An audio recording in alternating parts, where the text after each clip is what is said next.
hose na binili ko sa Lazada. So guys, so okay naman yung isa. Ito na unbox natin. This is the first one na dumating. Yan. So guys, may issue tayo dito.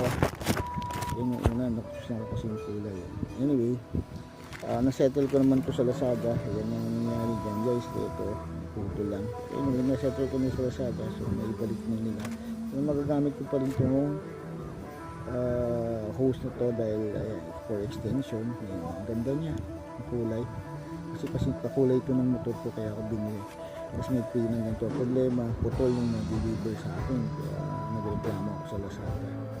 Anyway, nag-comply naman ng Lazada and so good na ibalik naman yung ano. Siguro mag-ano lang ako, purchase ako. Kasi yung aking motor ay luma na. Siyempre may guys ang luma at walang filter. Yan, kaya bumili ako na nakapackage na para makatipid. Talagang mura naman pag online ka bumili. Tapos worry free kasi hindi ka nang lalabas at sila naman i-deliver sa'yo yung Lazada.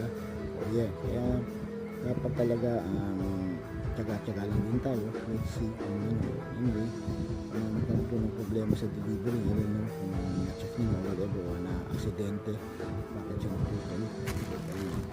Itong pangalawa naman, ganun din. Dalawa kasi binili ko. So, kasi nga mura. So, bumili na rin ako ng ano talaga, hose din. Hose lang siya. Ayan o. So, isa wala ito. Magkano lang ito? Mura lang kasi ito eh. Tapos natin, magkano ba ito? Ayan o, 42 pesos lang mga kapatid. Ayan, may kasama ng filter. So, magkano pag bumili ka niya sa ano, 50 pesos yata o filter, I don't know, 20 or 30. This one, ito naman ito. Ano rin to, hose din to. Ano ito magkano presyo?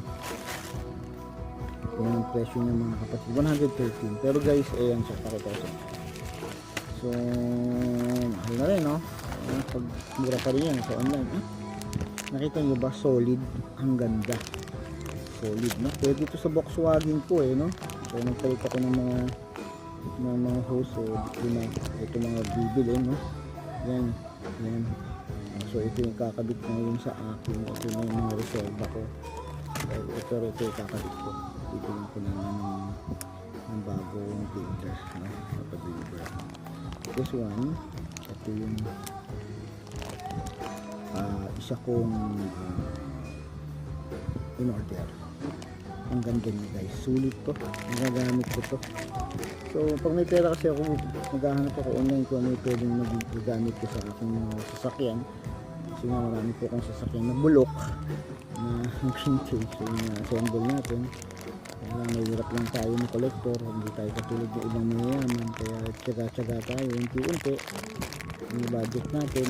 Kasi nga, musiko lang, walang pera. So buti na lang, mahilig tayo sa mga lumang sasakyan, kaya na-afford natin makabili ng sasakyan at saka nag-DIY tayo. Yes.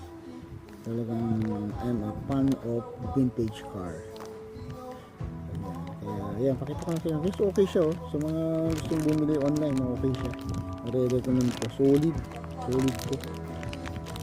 Guys, lalo na sa ano, ako kasi may Volkswagen ako, ganito kasi na fuel line. So kaya every year dapat talaga nagpapalitan ng fuel line or every 2 years. Kasi pag hindi ka nagpalit, nasusunugan ka eh. Anyway guys, hanggang dito na lang. Ito na yung ating vlog na tungkol sa mga fuel hose, fuel line. Okay guys.